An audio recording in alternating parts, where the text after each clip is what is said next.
Hey there, fellow survivalists. Welcome to the first episode ever of the Ask Jack podcast. I'm here with Just In Case Jack. How you doing today, Jack? I'm glad to be here, Brent. Good. Hey, so just in case you're wondering what the Ask Jack podcast is, it's essentially where you get your questions answered by Jack and the entire Skill Survival team of experts. So we're going to kick this new podcast off with a question from a guy named Tom Jackson. So Tom, thank you so much for your question. And here it is. Good day, Jack. My question for you is I've always wanted to get started in prepping, and my wife thinks I'm a total screwball. How can I get my family on board with me and keep the little ones quiet about it? I've even told my wife I don't believe in a zombie apocalypse. I told her I just want to keep us safe in a major weather event or when we lose power for days on end and still no luck. Can you help me, Jack? All right, so there it is. Now, this sounds like a two-part question to me, so why don't we just focus on the first part first? He wants to get his wife on board because she thinks he's a total screwball for wanting to get prepared. So how can he go about to win his wife over? How can he get her on board to start getting prepared for the worst? So, we get this question a lot, and there's no one-size-fits-all kind of solution to this. It's not just like, hey, say this, and, anybody and everybody's going to just go along with it. It doesn't work that way. We're all human beings, and we all have emotions and different, triggers and logic and all these things. So this is a tough question. But I can provide some guidance, some other ways to maybe attack the problem instead of attacking it. And it shouldn't be attacked. Instead of approaching it, if you will, straight on, you might want to go from, a different, softer approach.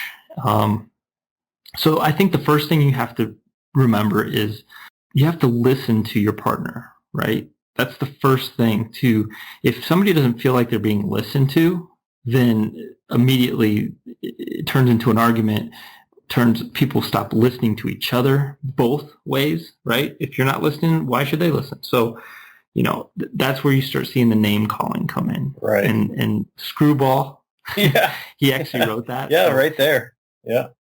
If you listen to what she said, which we're not listening to what she said, we're hearing it from Tom, but he wrote Screwball. So that leads me to believe that she, and a lot of people do this, obviously we are preppers, so we don't believe in this, but some people believe that preppers are crazy and, take things to the extreme, if you will, and are off our rockers or something of that nature, right?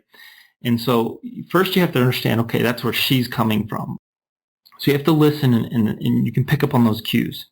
Once you have that information, then you can formulate what your approach is going to be going forward. So in this case, to me, it sounds like, she's associating this prepping with crazy people who, are out of touch with reality. And she's also probably worried about what her friends and their friends are going to think about them becoming that, right?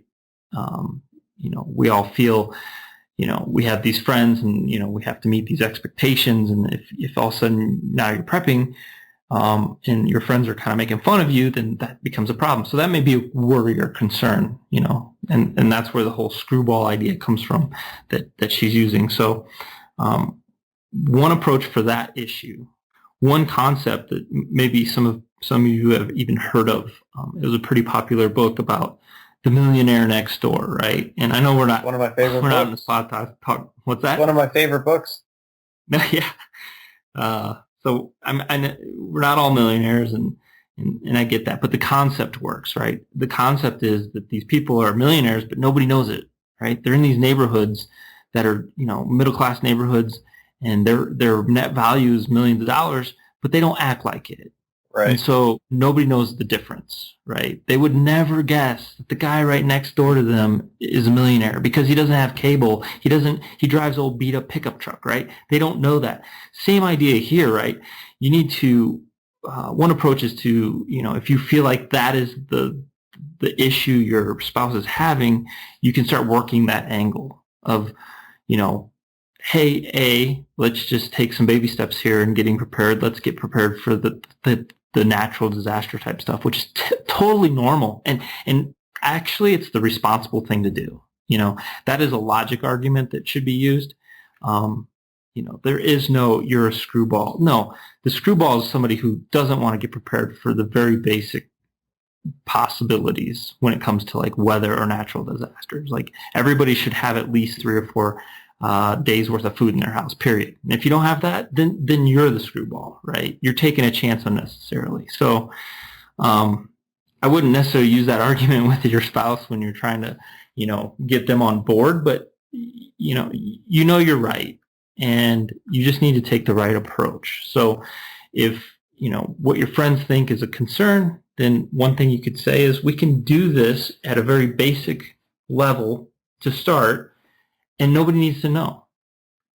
Yeah, no, I totally agree. I mean, there's a lot of benefit, as we talked about in the past, to actually going out of your way for nobody to know, right?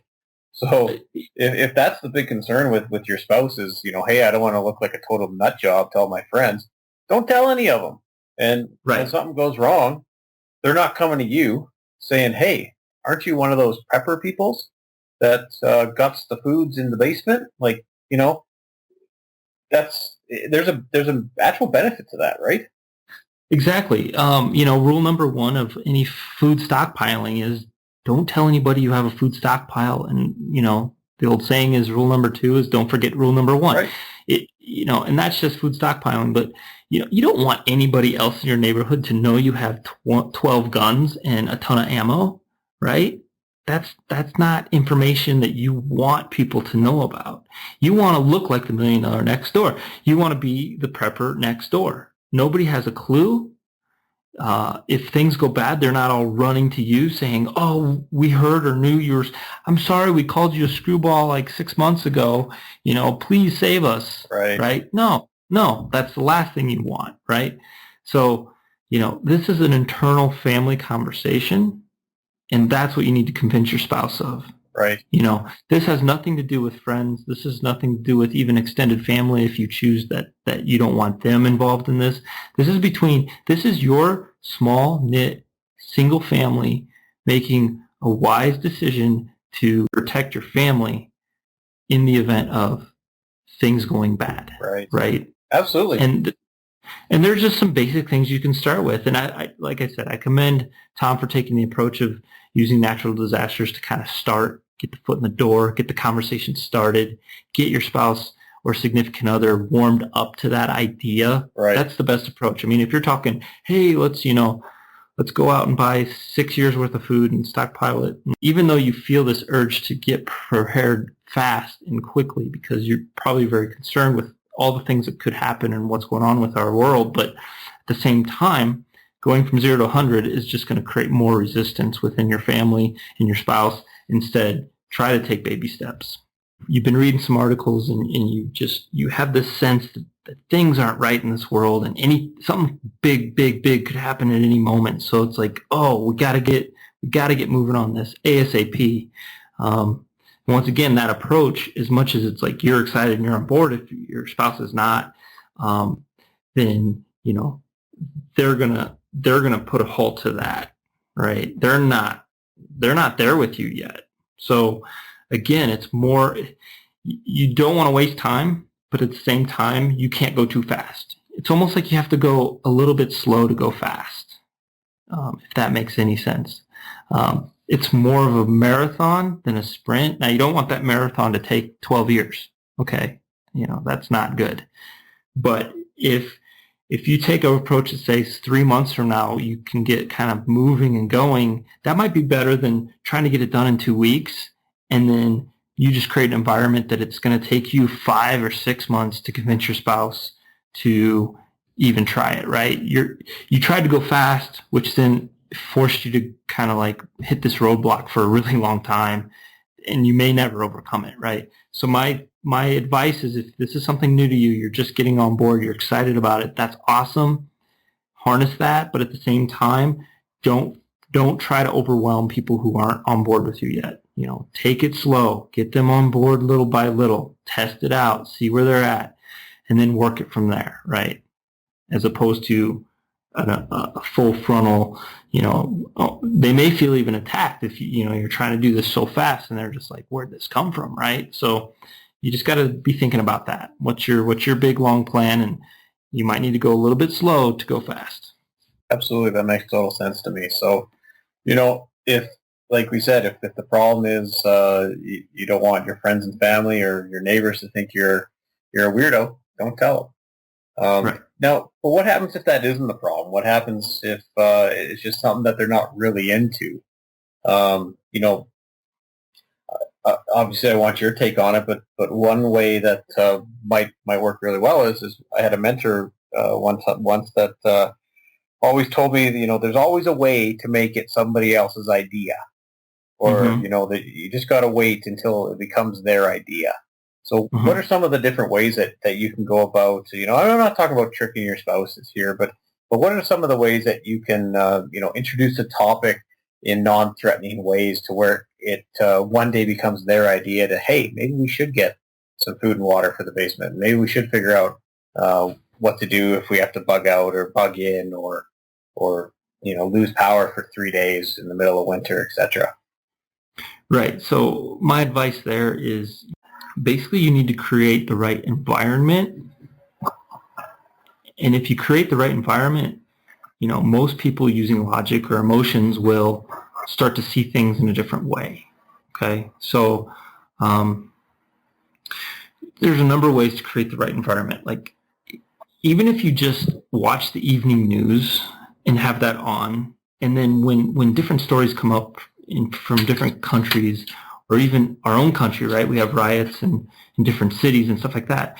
You just got to kind of go, start the conversation without an end objective for that conversation. And what I mean by that is just have an open-ended question, which means basically, something they're reporting something in the news and just go, man, that's terrible. That's so tragic, right? Just open it and see if your spouse responds or whatever. Right. You can add to that. Like, if you don't get a response, if you get a response, obviously just, continue that, right? Nurture that idea of, and try and bring it back to, I'm sure glad that we don't have that kind of situation here in the States, right? That's, and then it could turn into, but what if it did, right? Right. Wow, that'd be horrible. Another way to phrase it is, man, we are so lucky we don't deal with that, right? Right. Like, we're not having to cross miles on foot to get away from a out of control government that is trying to kill its own people and stuff like that, right? Like, we are blessed. We don't have to do that. And you said, wow, but what if we did? Well, it doesn't even have to be a problem abroad. I mean, I know right now the East Coast is preparing for heavy rainfalls and potential flooding. So if you live in the Midwest, and you could always shoot that link over to your spouse and say, oh, hey, do you see what's going on in New York right now? They're preparing for 6 inches of rain in an hour, and they're expecting floods and blah blah blah. Like, what would we do if that happened to us? And kind of let them think about, oh man, like what would happen if that did happen here? Yeah, I know very few people who would argue that, like, you shouldn't have a fire escape plan, or hey, there's a tornado coming. Which room of the house are we going to go to ASAP? Right. Right. If anybody's saying that is a problem, to have that conversation and think about those things, then you're in real trouble. Right. Because everybody who cares about their family or cares about each other will at least acknowledge that, right? And so that's a good starting point as well, and good to point out.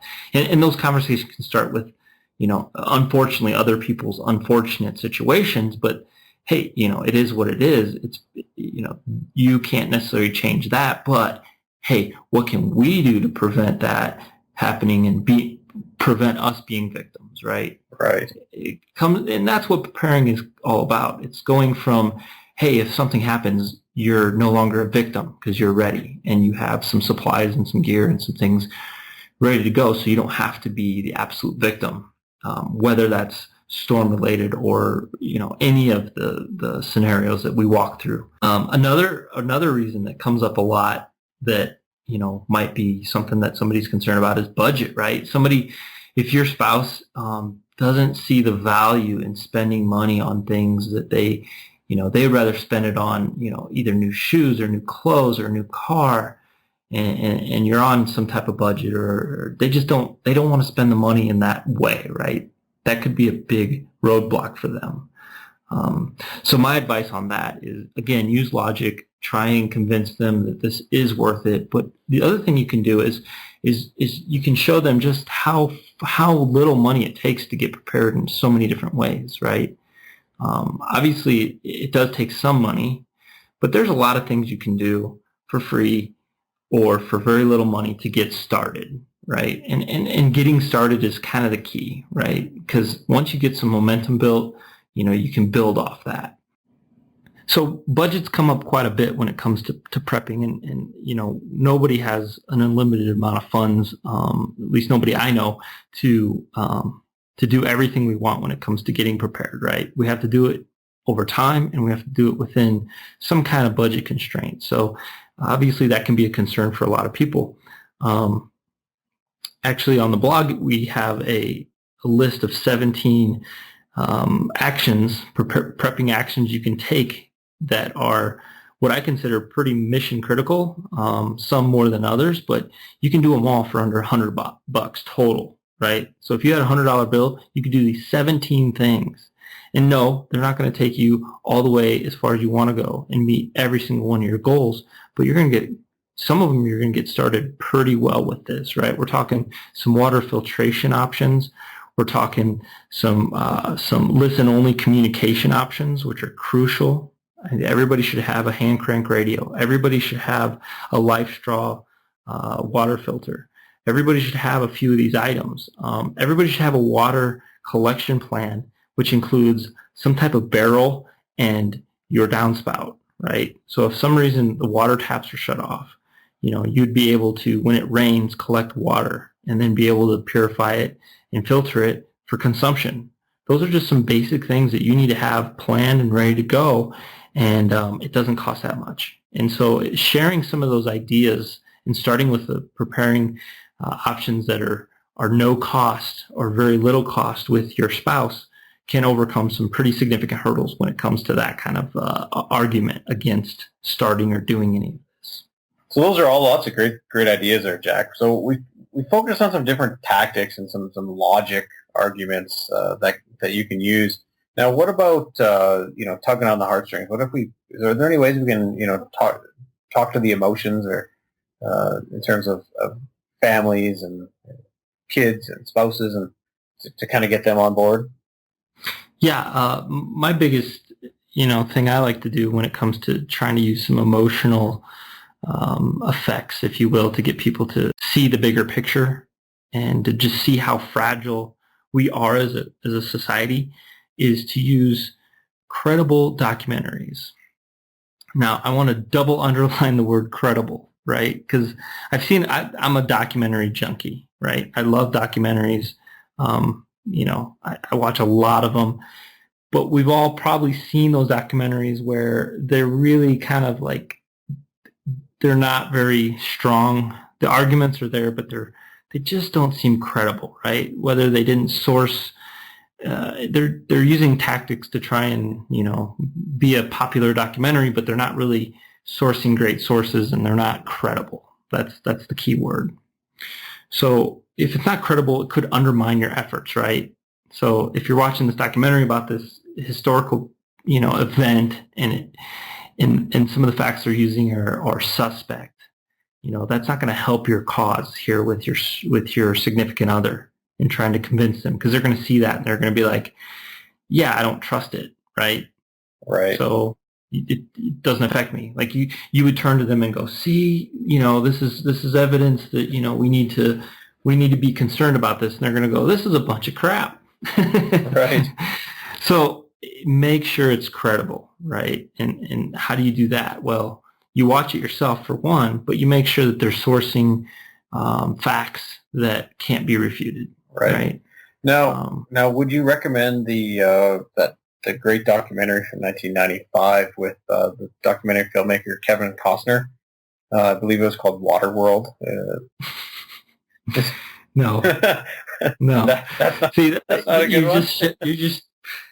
You just shared a perfect example of what not to do. Well, hey, trying to help out. Right. So I just think there's a number of documentaries you can look at, and some of them are based on like financial ones right now with some of the debt crisis stuff, hyperinflation. If you can find any documentaries about post-World War I Germany, right, and just people's living conditions when that hyperinflation was going on, and people were burning the money in their barrels to stay warm because money wasn't worth anything. It went from like the equivalent of like I don't know what their money was, marks. I think it was marks. It's like 3 marks for a loaf of bread to like 3 million marks for a loaf of bread, right? It just became asinine. And so people were like, this money can't buy anything, so I might as well just burn it to stay warm. And right. People starved and the conditions were horrible. And that's kind of what launched World War II is, the shift in power, and people just wanted somebody who would fix the economic woes. And, there's a lot of history there to get into. But the bottom line is, for somebody who you're just trying to convince, hey, we as our nation are not, I hope we never go there, but we can't, you want to be able to have them see the emotion of, but if we did, right? And then maybe connect the dots and say, we're more fragile than we think we are, right? Just because we haven't had something like that. And, the recession in 2008 is a perfect example of, nobody saw that coming. Nobody expected that. There's a very few people who saw that coming, right? And, you just never know. And so if conditions played out the way they have in the past, and you can watch a documentary about those kind of conditions, that should invoke some emotion, right? That you can allude to and steer, the conversation with, right? So it's not just logic anymore, which, logic without the emotional side of things to tie back to, logic by itself often is not enough. Right. So another unique idea that a lot of people don't think about, but might work with the right kind of person, is a challenge. So there's no better way to really hit home hard with an argument or build empathy for an argument is to go through it yourself, right? People who went through the Great Depression changed their behaviors for years and years to come. I mean, they never, ever change. For instance, if you look back at your grandparents and your great-great-grandparents, they probably stockpiled food just by the nature of them. Like, you'd go over to their house and be like, why do you have like 6 jars of peanut butter, right? And because, it was post Great Depression, right? We're in the 70s or 80s and maybe even the 90s. And, that just seems so foreign to the next generation. Okay. So if somebody goes through a tragedy, it fundamentally changes them, okay, in ways that we can't even comprehend if we haven't been through it as well. So you can't really replicate that necessarily, but what you can replicate is maybe do a mini challenge. And what I mean by that is, if you could get your spouse to just say, hey, listen, one of the biggest things that scares the crap out of me or you is not having enough food, right? Like, not having enough food for a long period of time is not a fun situation. So you could challenge them and say, hey, let's do this thing. Let's not eat food for 3 days. I know that sounds weird, but it might just work. If there's a challenge, some people will rise to that challenge. Say, if after 3 days of not eating food, if you feel fine and want to blow me off, then, and call me a screwball, then fine. But I bet you they would start to fundamentally understand, what is at stake here. I am so glad that you don't need to challenge me to not eat food for 3 days to get me on board here. It reminds me of one of the earlier episodes. You asked me if I ever skipped dinner, and I just about fell out of my chair because don't skip many dinners. Not many people do. No. If you think about it. No. Like, our human needs, and that's what becomes so scary about this whole thing, right? And how bad it could get if food became a resource that wasn't readily available for everyone. People do crazy things when they get into that kind of mindset. But it might be all it takes, right? Somebody experience that. Just a little mini version of that might click for them and say, wow. You got to be careful with this one, though, because they might just even think you're even more of a screwball for even bringing it up. So you have to kind of know your partner and know whether this is going to be something that they'd be interested in. But I do know people who can't back down from a good challenge, right? And if they're the kind of person who's like that they might just take you up on it, and it might just win them over a little bit, or at least open the door for further conversations. So a challenge, as weird as it may sound, might be a way to go. Well, hey, those are all great ideas. I think it's probably time to switch our focus here and start focus on the second part of that question, which is, how do I keep the little ones quiet about it? So let's assume he gets his wife on board and they go and get a plan together. They get a bug-out plan. They get a bug-out location. They get some food. They go through some of the basic prepping steps. What do they do with the little one in terms of, I guess sharing too much with his or her friends? I think when they're really little, probably before school age, it's not too much of a concern. Just, they're not going to be that aware of what's going on, right? They're not going to be sharing that kind of information. And even if they did, it's not going to be received in any way that's harmful for the most part, right? Like a 5-year-old telling his buddy, my dad has a lot of food, doesn't mean anything. However, I would suggest that, once they get to that age where, they can kind of understand, you got to sit them down and just bring them into the fold. Right. And you have to explain what it's for. You have to treat them like an adult, and you have to trust them.